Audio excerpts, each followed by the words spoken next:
Hey guys, well today I got another Bobby Decicco story for you.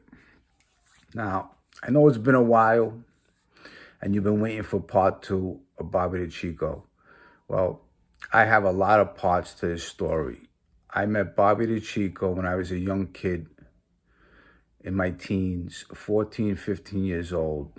He took a liking to me. We spent a lot of time together, and I got to know his family, his father, and a lot of wise guys through him in Georgie DeChico's club.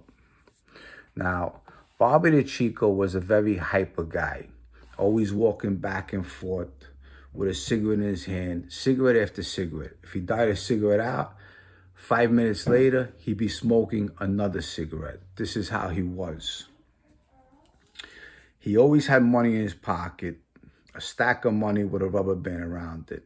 If he handed me some money, he would take the rubber band off the stack of money and he'd give me a couple hundred. This is what he used to do. He always had jewelry on. He always looked sharp. And in the beginning, he really was a nice guy. Later on in life, he turned and he became a lot different. He was like a Dr. Jekyll and Mr. Hyde. That's what he was. But I do have a lot of good things to say about him. I'm not going to say bad things about him. There will be a couple bad things, but that'll be later on in the story. Now, I used to work with him and do bookmaking. As I did bookmaking with him, I made some of my friends bet with me. And sometimes they would lose and I would get caught and have to explain to him that I took a shot. And he said, "You took a shot on me." And we would get into arguments sometimes. But he was my friend for about 3-4 years. And then our relationship went sour. We didn't have a good relationship then. But as I'm friendly with him, I was making a lot of money with him. In the club, a lot of guys will come in. Around this time, a guy by the name of Beansie Campanella. He was an old-time wise guy, and he's the one who robbed the Wells Fargo with Joe Sist. They took down like maybe $3 to $5 million in cash. One of the biggest heists ever to go down. They ended up taking him to trial. He beat it. And he's the first guy that bought me a sports jacket in George Richland on Bay Parkway and 86th Street. I walked in there with him, with Bobby Decicco. This guy, Beansie Campanella, he was an old-time wise guy. I love this guy. He was a class act. Every time he came around, he was such a real wise guy, and he was great. He really was. Very generous guy, made tons of money so many times. He was one of the best thieves ever. He goes down in history, one of the best thieves. So we go to George Richland with Bobby Decicco. Now, George Richland was, you go there and you buy clothes, and they put your initials on the clothes. So I had my initials on them, JC, on my sleeves, inside my jacket. And this is what happened when I was a kid. So we go in George Richland, and Beansie starts telling me, pick out a couple of things. So they picked me out a nice sports jacket, which I loved. It was a beautiful sports jacket. It was like handmade, and they put my initials inside of it. I loved it. I looked really good in it. And also he got me a couple shirts where they went up to my waist and they were made perfectly. And this is actually George Nadler made them. George Nadler he did everything by hand, and he was the best. But growing up with these guys, I experienced so many things. Now, when we were there, Beansie ends up taking care of the whole bill. The whole bill came down to maybe $6,000. That's all the clothes we bought. It was insane. And I was very impressed by how he paid the bill like it was nothing when he gave him the money to pay it. And these are the guys I wanted to be like. So in the course of this time, I'm with Bobby Decicco. And me and Bobby Decicco, we used to go out to dinners every night. Sometimes it would be Chinese food. Sometimes it would be Italian. We go down to Bay Ridge. We take a couple girls with us, and we would have a hell of a good time. And Bobby Decicco will always front the bill. He would always take care of the bill. And we never had to wait on a line. We used to go to Ponte Vecchio's, a couple other Chinese restaurants. And we lived a life where it was really kind of great because they rolled out the red carpet for us all the time. Everyone knew who Bobby was. Everyone knew his father. And at the end of the night, after we went to eat, we would end up in a bar. Now, understand, I'm a young kid at this time. I'm in my teens. I'm not even able to drink liquor. And I'm walking into a bar and I'm ordering a drink and I'm sitting at a bar and we're talking, we're drinking, and other wise guys are coming over to Bobby and he's introducing me. Yeah, this is Jimmy. And I was very impressed with this. And this is my way into this mob life, how I got to know all these guys later on growing up. And this is how these guys got to know me. So Bobby's delivering money, collecting money. I'm running errands for him. I'm doing things for his father. And I love the life. You know, I was like a young kid running errands for these wise guys. And how it was at the time, it was something that every young kid wanted to do. I would take Bobby Decicco's car. He had one of those big Lincolns from 1985. They were like the size of boats. And he would just flip me the keys, take the car, and I would go for a ride. I'd be driving down Beth Avenue in a big Lincoln, and everyone else would be seeing me and they'd be going, Jimmy, Jimmy. And I'd be pulling over and I'd tell them to get in, my friends. And I'd be driving around the neighborhood. And this is the life that I was living. And so I'm also in the pop business when this is happening. So I'm collecting money from some people that owes money to Bobby Decicco for some sports bets.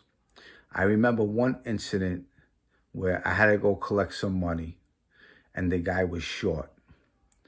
His name was Patty D. When I got there, he said, you know, tell Bobby all I have is, he was short this guy maybe $500. Okay? He gave me the money in an envelope. I gave Bobby the envelope. I said, you know, this guy told me he was short. Bobby Decicco gets back in the car with me, and we drive back to Patty D. Patty D was a regular guy that was gambling with Bobby Decicco. When we drive back to Patty D, he was located somewhere in Bay Ridge, and he gets out. I get out with him, and he starts slapping the guy. And as he's slapping the guy, I'm just watching. And he's saying, don't you ever be short again. Because when you want to get paid, I'm there giving you the money, right? So now it's my time to get paid and you're short, okay? We don't work like that. And this guy, Patty, was like, no, Bobby, I'll give it back. I'm going to give it to you. And eventually the guy gave it to him. But this was the life I was living.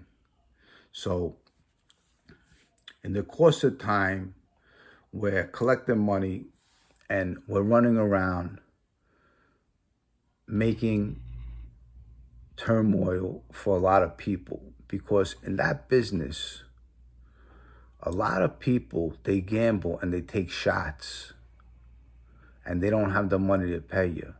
And when they don't have the money to pay you, eventually you have to hurt somebody. And that's exactly what happened. One time we have to go pick up some money to this company, an oil company. The guy don't have the money. I walk in there with a baseball bat with Bobby, and I start smashing tables, chairs, everything that was around, TVs, whatever I could hit with a baseball bat, I started smashing. Broke everything. And then the guy's in the back, and I walk in there with Bobby Decicco, and Bobby Decicco says, Jimmy, hit him with the baseball bat. When I get in the back, I hit him with the baseball bat right across his fucking head. And I cracked his head open. And this is how my life began. So doing favors for these people is the way you get a name for yourself. After that incident, everyone respected me. You can do the littlest thing as far as stab somebody, hit them with a baseball bat, even if you shoot somebody. Right away, your name goes around the street like you're a mad killer and you did 100 things. That's really the way it goes. You could shoot one person right away, people talking, and it goes around that you killed 100 people. That's how the neighborhood is.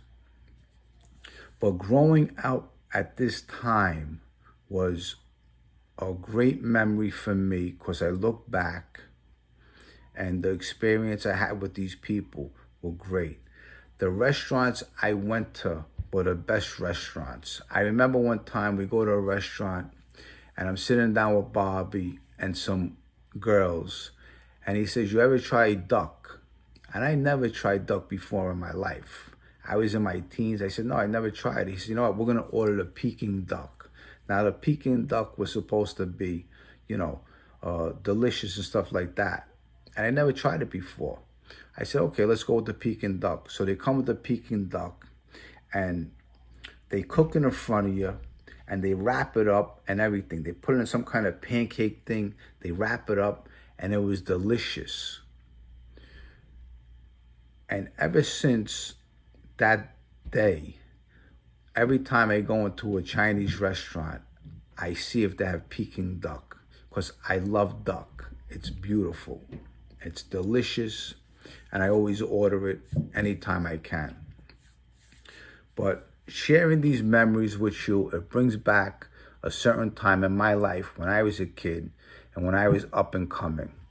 Unfortunately, my time didn't last on the street later on in life, and I did get away from Bobby Decicco, but there's other parts to this story that I have to finish because eventually Michael Hamster comes in the picture with his friends, and this is where we interact.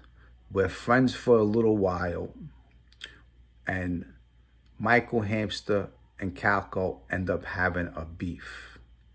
So I remember sitting in Pastels with Michael Hamster, Bobby Decicco, and Georgie Decicco, and Joey Calco's name comes up, and Bobby Decicco says, if they ever straightened out Joey Calco, they got to shut down organized crime. Now, at this time, Joey Calco wasn't hanging around no wise guys. He was just a regular kid on the street, a wild man, from stealing cars and maybe hitting somebody, beating somebody up. But he made a little name for himself.